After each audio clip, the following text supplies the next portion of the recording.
Selama bulan puasa kemarin banyak orang yang terkena tipu. Padahal kan untuk mengakses informasi di zaman sekarang sangat mudah.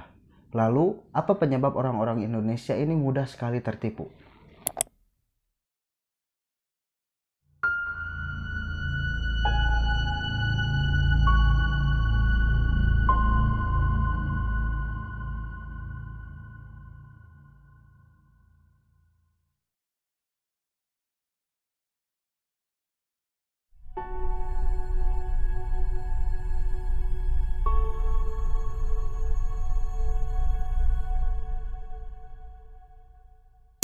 Selamat datang teman-teman semua di channel Deng ID dengan saya Angga. Apa kabar teman-teman semua? Semoga teman-teman semua sehat selalu. Sebelum kita mulai pembahasannya, kenapa orang Indonesia ini mudah tertipu, saya mau mengucapkan selamat Hari Raya Idul Fitri. Mohon maaf lahir batin dari hati saya yang paling dalam. Mohon maaf nggak bisa untuk upload terus karena punya kesibukan lain, tapi semoga teman-teman mau memaafkan saya. Oke, kita lanjut ke pembahasan selanjutnya. Kenapa ya orang Indonesia itu mudah tertipu? Apakah karena orang Indonesia ini terlampau gampang mudah percaya? Atau kurangnya informasi? Atau penipunya yang terlalu pintar kali? Atau kenapa ini? Ada apa sebetulnya ya?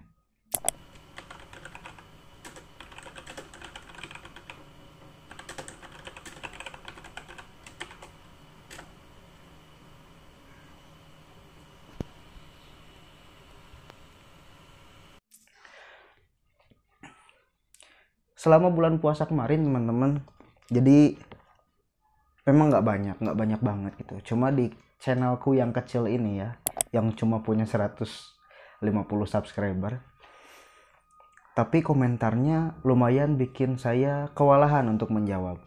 Kenapa saya bisa bilang gitu? Soalnya mungkin ada beberapa orang yang tertipu mengikhlaskan, mungkin. Tapi ada juga yang tidak ikhlas yang mencoba untuk mengambil uangnya kembali. Bagaimana caranya saya memberitahukan kepada mereka untuk datang ke bank yang digunakan si penipu, lalu lapor polisi dan lain sebagainya biar nanti dibantu oleh pihak bank dan pihak polisi. Karena saya tidak bisa membantu secara teknis dan secara personal. Tapi teman-teman bisa berusaha, setidaknya berusaha lebih dulu. Lalu, apa sebenarnya penyebab utama kenapa orang Indonesia ini mudah tertipu? Yang pertama, teman-teman ya, setelah saya riset, setelah saya nanya kepada orang-orang, setelah saya searching dan browsing, ternyata orang Indonesia itu mempunyai habit. Habit adalah sebuah kebiasaan di mana orang-orang ini mudah sekali percaya kepada orang yang baru mereka kenal, atau bahkan kenalnya secara online, tidak secara langsung, dan mereka bisa memberikan uang secara cuma-cuma. Aku nggak ngerti kenapa orang-orang bisa begitu mudahnya percaya kepada orang, sedangkan aku adalah orang yang cukup rada-rada menutup diri terhadap orang lain ya. Lalu poin yang kedua adalah kesulitan mencari informasi yang zaman sekarang udah maju, internet mudah. Sebelum transaksi, sebelum transfer, sebelum berkenalan dengan orang, kita bisa dengan mudah mencari informasi tentang tentang dia itu perusahaan apa sih, atau dia itu jualan apa sih, karena kan penipuan biasanya berhubungan secara personal, lalu jual beli, atau dengan instansi tertentu yang nanti akan saya bahas ya. Seru loh, ada instansi yang menipu, aduh bayangin ya. Lalu yang ketiga adalah sulitnya dimengerti sistem pembiayaan atau pembayaran. Nah teman-teman, jadi memang ada beberapa bidang usaha yang sulit untuk dimengerti atau dipahami bagaimana sih cara pembiayaan atau pendanaan atau pembayaran atau apapun lah itu ya. Saya ambil contoh adalah pinjol ya kan, yang marak digunakan akhir-akhir ini, pinjol.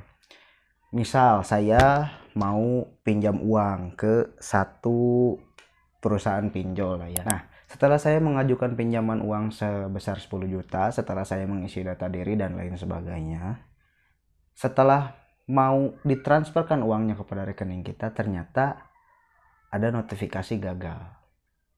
Nah, pada saat itu ada seseorang yang mengabari bahwa kita harus top up dulu sebesar 5 juta agar nanti uang yang 10 jutanya bisa cair.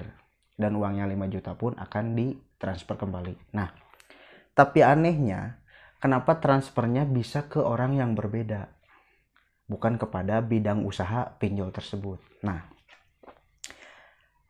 alih-alih dibantu malah ternyata orang tersebut yang mau nipu. Dan mungkin orang tersebut, orang yang mau nipu tersebut itu adalah bagian dari si pinjol tersebut. Kita kan nggak pernah tahu, ya kan teman-teman. Tapi ya itu nggak masuk akal gitu loh. Dan ada loh kemarin yang curhat, dia terkena tipu sebesar 5 juta rupiah.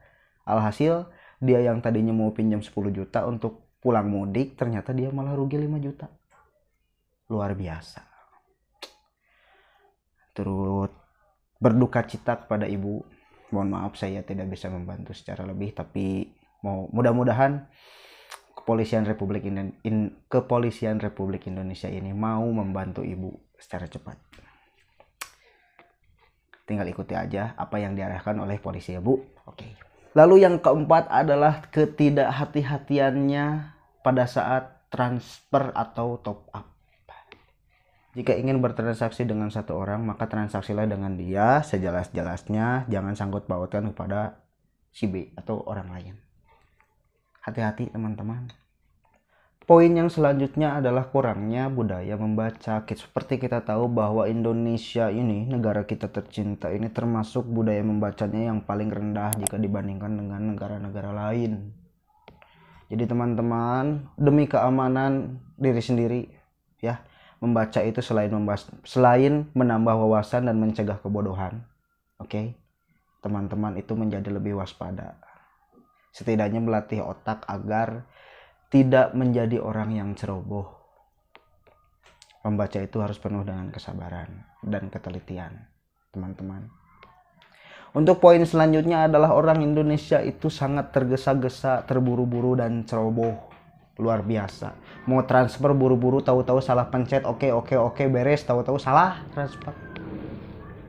Sesudah salah, apa yang dilakukan? Mereka komplain ke bank. Dan ternyata banknya juga prosesnya lama, atau keburu uangnya juga diambil sama orang yang salah transfer tersebut, sama orang pemilik rekening tersebut. Lalu apa yang bisa teman-teman lakukan? Tidak ada yang bisa teman-teman lakukan. Sedih. Kecuali pihak banknya mau ngasih mau ngasih data diri si nasabah tersebut, lalu teman-teman mengabari, lalu teman-teman beri tiket untuk maaf ya, saya salah transfer, mudah-mudahan orang tersebut mau mengembalikan uangnya. Tapi zaman sekarang sulit sekali menemui orang-orang yang mau mengembalikan uang salah transfer. Jarang. Maka dari itu teman-teman sendiri yang harus hati-hati ketika akan transfer. Oke. Begitulah beberapa poin dari kenapa orang Indonesia mudah ditipu. Mungkin ada poin-poin lainnya juga yang saya luput dari riset saya. Bagi teman-teman juga yang mau membantu menambahkan, silahkan komentar aja di bawah. Feel free for isi komentar di bawah. Ya, kita diskusi bareng nggak apa-apa. Nah, untuk teman-teman semua yang sudah terlanjur tertipu, bisa tonton videoku yang di sini. Karena ya sedikitnya saya mungkin bisa membantu lewat video, tapi tidak bisa membantu secara langsung dan sampai beres. Mohon maaf.